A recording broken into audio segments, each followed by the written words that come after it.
자, 그럼 우리 청주는 어떻게 발달되어 왔을까요? 한국 청주는 이 유교적 이념을 술로 승화시키는데 중점을 뒀습니다. 사대부에서 제일 중요한 것은 봉제사, 제사를 모시고 그 다음에 접빙객, 집에 찾아오는 손님들을 모시는 게 가장 중요한 일이고, 제사를 지낼 때도 손님을 맞을 때도 제일 필요한 것은 술입니다. 그래서 이 술을 항상 집에서 이제 가지고 있어야 되죠. 그러다 보니까 특히나 조상에게 제사를 모실 때 쓰는 술은 청향이라고 해서 가볍고 맑아서 하늘에 계신 조상들께도 닿는 술이어야 된다. 그래서 우리가 제사를 지낼 때는 맑은 청주를 사용합니다. 그래서 이런 술들이 많이 필요하다 보니까 조선시대 때는 바로 청주를 많이 빚었고, 이 청주는 바로 우리 술의 근간이 되는 것입니다. 자, 그런데 종갓집이나 사대부집들 보면 1년에 제사만 한 10번씩 지냅니다. 그리고 손님들은 수시로 찾아오죠. 요즘이야 뭐 저기 인터넷으로 구입을 할 수도 있고 마트나 가까운 마트에 가 술을 구입할 수 있는데, 조선시대는 어디 그렇지가 않죠. 그러다 보니까 제사를 지낼 때마다 손님이 올 때마다 술을 구입할 수가 없으니까 집집마다 술을 빚기 시작합니다. 그 지역에서 나는 어떤 그 특산물들, 그리고 그 계절에 맞는 식재료들, 이런 것들을 활용해 가지고 집집마다 자기 스타일의 술을 빚기 시작합니다. 그래서 집집마다 술을 빚었다, 집집마다 술 맛이 다르다라고 해서 이를 가양주라고 합니다. 그래서 조선시대는 정말 이 가양주 문화가 꽃을 피웠던 시기고, 우리나라의 문헌들, 일테면 뭐 음식 디미방, 그 다음에 산림경제, 임원경제지, 그리고 뭐 수은잡방, 이런 우리 조선시대의 고서적들에 등장하는 술의 종류만 하더라도 무려 450여 가지가 넘습니다. 술의 종류만 나열된 것이 아니라 그 술을 빚는 방법들까지 세세하게 적혀 있습니다. 그만큼 조선은 다양한 술을 가졌고, 이처럼 다양한 술을 가질 수 있었던 것은 바로 가양주 문화를 유지했기 때문입니다. 자, 술을 말씀드린 데 있어가지고 여러분들 많이 헷갈리시는데, 뭐가 탁주고 뭐가 막걸리고 이렇게 구분이 잘 안 되실 겁니다. 막걸리 한 통이 있다고 지금 보시는 것처럼 가정했을 때 처음에 이 막걸리를 막 섞어 놓으면 어떻습니까? 탁하죠. 우리 청주는 필터링을 거치지 않으면 처음에는 탁합니다.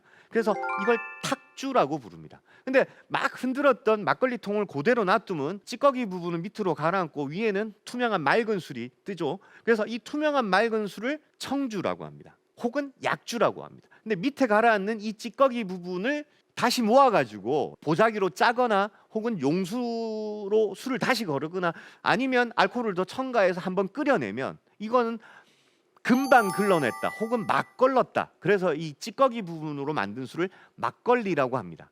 그러면 우리가 술 한 통을 딱 놓고 보면 전체는 탁주, 그 다음에 위에 뜨는 맑은 부분은 청주, 그리고 아래에 가라앉아 있는 부분은 막걸리, 이렇게 보시면 될 것 같습니다.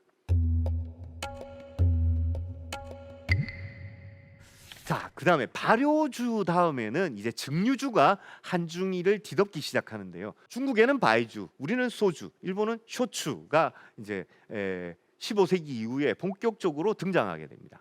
원래 증류 기술은 고대로부터 있었지만, 그림에서 보시는 것 같은 증류기가 발명된 것은 아라비아에서 아랍인들이 발명해낸 겁니다. 이 증류기가 발명된 이유는 이슬람 교도들은 술을 안 마시죠. 술을 빚기 위해서 이 증류기가 만들어진 게 아니라 바로 향수를 만들기 위해서, 향을, 액기스를 얻기 위해서 이런 증류기를 만들었습니다. 근데 이런 증류기가 십자군 원정 때 이 유럽 사람들이 그 아라비아를 침공하고 나서 이 증류기를 발견합니다. 그리고 이 증류 기술을 유럽으로 갖고 가죠. 그리고 이 증류 기술로 탄생한 것이 바로 위스키, 꼬냑, 브랜디, 보드카, 이런 술들입니다. 그리고 징기스칸 이후에 몽골 제국이 이제 엄청난 영토를 확장하게 되죠. 이러면서 이 원나라가 유럽까지 가면서 특히 러시아 쪽으로 가면서 뭘 보게 되냐면 바로 아랍인들이 발명했던 증류기를 가지고 만든 보드카를 발견하게 됩니다. 이 보드카는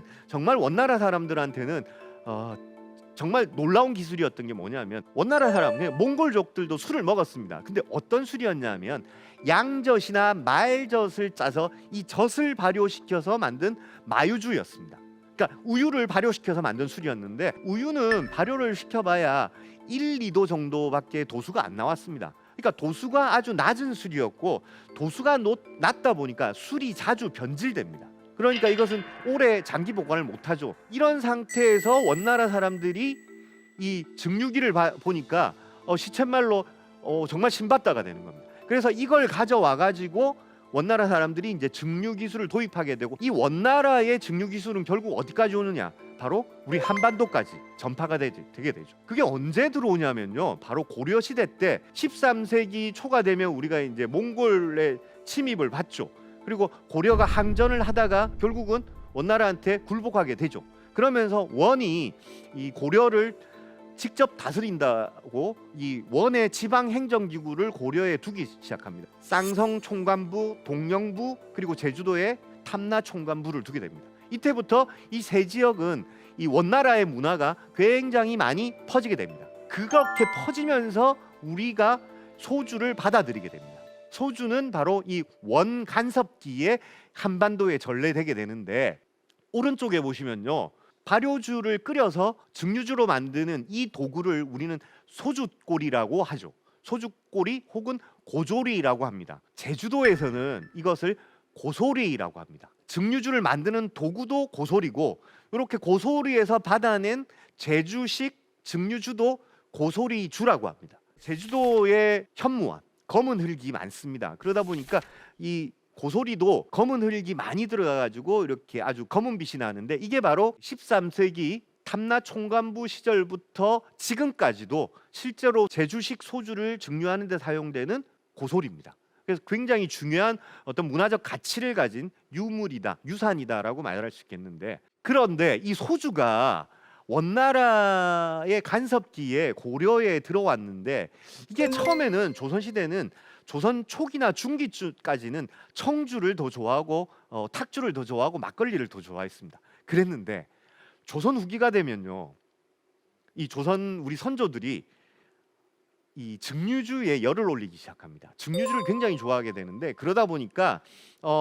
지금 그림에서 보시는 술들은 고려 시대 때부터 우리나라를 대표하는 증류주인데, 이 증류주들이 지금도 우리 전통주에서 굉장히 인기가 많은 술들입니다. 왼쪽에 보이시는 가목로, 중력고, 이강주, 이 세 가지 술은 바로 육당 최남선이 1946년에 조선 상식 문답에서 조선의 3대 명주로 꼽았던 술입니다. 지금도 이 세 개는 조선 3대 명주라고 마케팅하면서 굉장히 인기가 많은 술입니다.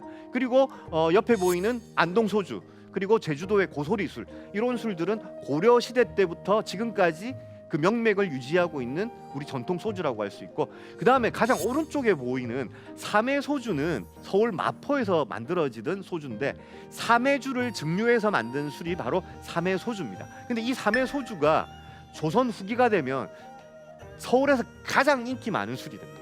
그래서 서울의 조선 후기에는 이 지위 고하를 막론하고 이 삼해소주를 굉장히 좋아했습니다. 그래서 여러분, 지금 보이시는 이 소주들은 바로 소주의 매력에 흠뻑 빠진 우리 선조들이 남긴 전통주고, 이 소주들은 지금도 굉장히 인기가 많은 우리 전통주라고 알고 계시면 되겠습니다. 중국 같은 경우에 여러분, 중국의 백주는 장예모 감독의 1989년작 붉은 수수바, 이 영화가 아마 많은 분들이 알고 계실 겁니다. 이게 뭐냐면 바로 중국의 백주를 빚는 집안의 이야기를 그렸는데, 근데 왜 붉은 수수밭이냐? 백주를 빚는 가장 중요한 재료가 바로 수수, 이 수수였기 때문입니다. 근데 수수는 수확을 할 때가 되면 수수 알알이, 나달이 붉은색으로 변합니다. 그래서 이 넓은 밭을 가을에 가서 보면 굉장히 붉게 물들어 있습니다. 그래서 이 영화의 제목도 붉은 수수밭이고, 바로 이 수수로 중국의 백주를 빚게 되는 거죠. 근데 중국 술이 여러분, 이 백주가 한 가지 굉장히 독특한 건 뭐냐면 고체 발효법이라는 게 있는데, 이거 뭐냐면 고체 상태에서 발효를 하고, 이 고체 상태로 발효된 것을 증류를 한다는 겁니다. 우리가 보통 술이라는 기본적으로 쌀과 누룩을 버무려서 물을 부어줘야 발효가 되는 건데, 이 좋은 중국 백주들은 물을 처음에는 사용을 하지 않습니다. 발효 과정에서. 그럼 어떠냐면, 자 여러분, 이게 보시면 국교라고 적혀 있는데, 교가 무슨 말이냐면 구덩이입니다. 구덩이 교자인데, 국교라고 된 것은 중국에서 제일 오래된 술 만드는 구덩이라는 겁니다. 무려 1573년부터 지금까지도 술을 빚는 구덩이라는 얘기입니다. 그리고 여기는 지금 중국의 국가 주요 문화 유적으로 지정이 되어 있습니다. 그만큼 중요한데 그림에 보시면요, 오른쪽에 보시면 이렇게 구덩이가 있죠. 여기에다가 술을 빚는 곡물과 누룩과 이런 것들을 이 구덩이에 채웁니다. 물은 한 방울도 안 들어갑니다. 이렇게 채워서 황토 흙으로 덮어버립니다. 반질반질한 황토 흙이 보이는 텐데 이렇게 황토로 완전히 밀봉한 상태에서 발효를 시켜요. 너무 신기합니다. 그러면 어떻게 술이 되느냐? 이렇게 여러분 왼쪽 사진처럼 이 술을 만드는 재료들로 이렇게 구덩이를 메우고 높이 쌓아서 그 다음에 황토 흙으로 덮어버립니다. 그리고 한 달, 두 달 이렇게 발효를 시킨 다음에 이 우리로 치면 두엄 같은 그런 건데 이걸 다시 퍼가지고 증류기에 집어넣습니다. 그리고 밑에서 물을 끓이면 증기가 올라가면서 이 발효된 곡물이 가지고 있는 향과 알코올을 뿜어서 냅니다. 그러면 신기하게도 증류주가 콸콸콸 흘러나옵니다. 이게 중국의 고태 발효법인데 이것은 오로지 중국에만 있는 증류 방식입니다. 발효 방식인데 이게 여러분 근데 이렇게 생각하시면 됩니다. 커피 좋아하시죠? 커피 좋아하시면 원두를 갈아가지고 드립을 하시죠. 어떻게 드립합니까? 원두를 간 상태에서 그냥 뜨거운 물만 부어주면 밑에는 커피가 나오죠. 이 원두가 가지고 있는 향과 맛을 그대로 가지고 물이 내려옵니다. 바로 중국의 고태 발효법은 우리가 원두 커피를 내리는 거하고 비슷한 방식이라고 보시면 되겠습니다. 제 사진을 여기 담아놓은 건 뭐냐면 이 국교를 빚는 이 구덩이는 중국의 국가 유적으로 지정되어 있어서 아무나 못 들어가는데 제가 여기에 들어갈 수 있는 영광이 있어가지고 실제로 450년 된 구덩이에서 발효시킨 것을 먹을 수 있었는데 사실은 이 술은 중국의 국가적인 보물이기 때문에 판매되는 술은 아닙니다. 실제로 판매됐을 때는 뭐 부르는 게 값일 정도여서 제가 이걸 마실 수 있는 영광이 있었고 뒤에 그 술을 양조하는 직원들은 저를 굉장히 부러운 눈으로 바라보고 있는 그런 장면입니다. 그래서 이제 중국 술은 정말 이렇게 맑고 투명한 구덩이에서 이렇게 발효시킨 것을 증류시켰는데 정말 맑고 향기로운 술이 나오고 그리고 도수가 높죠. 보통 우리가 유럽의 위스키 같은 경우에는 40도에서 45도 정도로 판매를 하는데 중국 술들은 52도에서 54도 정도 아주 고도주를 이렇게 이제 판매를 하고 있습니다. 그래서 향이 굉장히 진하고 그다음에 맛도 굉장히 탁월하다고 할 수 있겠습니다.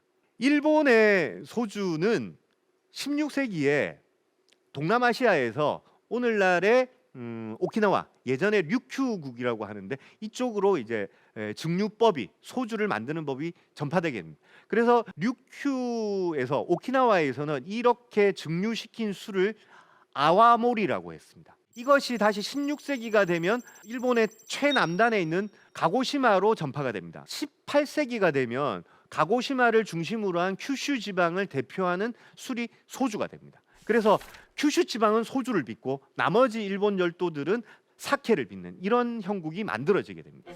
가고시마의 이 아와모리는 아주 독특한 것 중에 하나가 우리가 먹는 쌀은 왼쪽에 보이시는 것 같이 길이가 짧고 동글동글하게 생긴 이런 쌀들인데 이런 쌀들을 학명으로는 자포니카라고 합니다. 그런데 오른쪽에 보이시는 쌀은 우리가 월남쌀, 안남미라고 하는 길이가 길고 홀쭉하죠. 그리고 찰기가 없습니다. 이것은 학명으로는 인디카라고 합니다. 그런데 굉장히 흥미로운 것은 오키나와에서는 바로 우리가 쌀로 먹는 이런 자포니카로 술을 빚는 게 아니라 안남미로 인디카로 술을 빚습니다. 왜? 이게 바로 동남아에서 술이 전파되었기 때문에 동남아의 쌀을 가지고 아직도 술을 빚습니다. 대신에 오키나와의 아와모리 같은 경우는 굉장히 장기 숙성을 합니다. 그래서 중간에 보이시는 술 같은 경우에도 30년 숙성. 그래서 항아리에 넣어서 토굴이나 지하의 창고에서 수십 년 동안 이렇게 장기 숙성해 가지고 판매를 하고 있죠. 그 다음에 오키나와에서 큐슈로 전해진 소주 제법은 가고시마에서 꽃을 피우는데 오늘날 일본의 가고시마는 소주 천국으로 불릴 정도로 소주를 빚는 양조장도 많고 유명한 술들도 많이 있습니다. 그런데 가고시마에는 17세기가 되면 소주의 양조법뿐만 아니라 고구마가 전래됩니다. 고구마가 전래돼 가지고 이 고구마를 소주를 빚는 데 사용하게 됩니다. 쌀로 먼저 1차 발효를 하고 고구마를 쪄서 2차 발효를 한 다음에 이것을 증류를 해서 소주를 만드는데 이것이 바로 가고시마의 유명한 고구마 소주죠.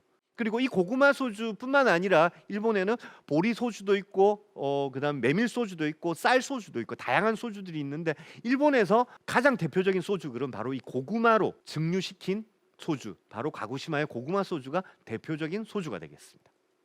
자, 지금까지 한국, 중국, 일본의 술의 역사를 살펴봤는데요. 한중일은 15세기부터 19세기에 이르기까지는 굉장히 평온한 시간을 보냈고 이 시간 동안에 술 문화가 굉장히 발달하게 됩니다. 그런데 20세기에 접어들면서 한중일의 역사는 정말 엄청난 격동의 시절로 접어들게 됩니다.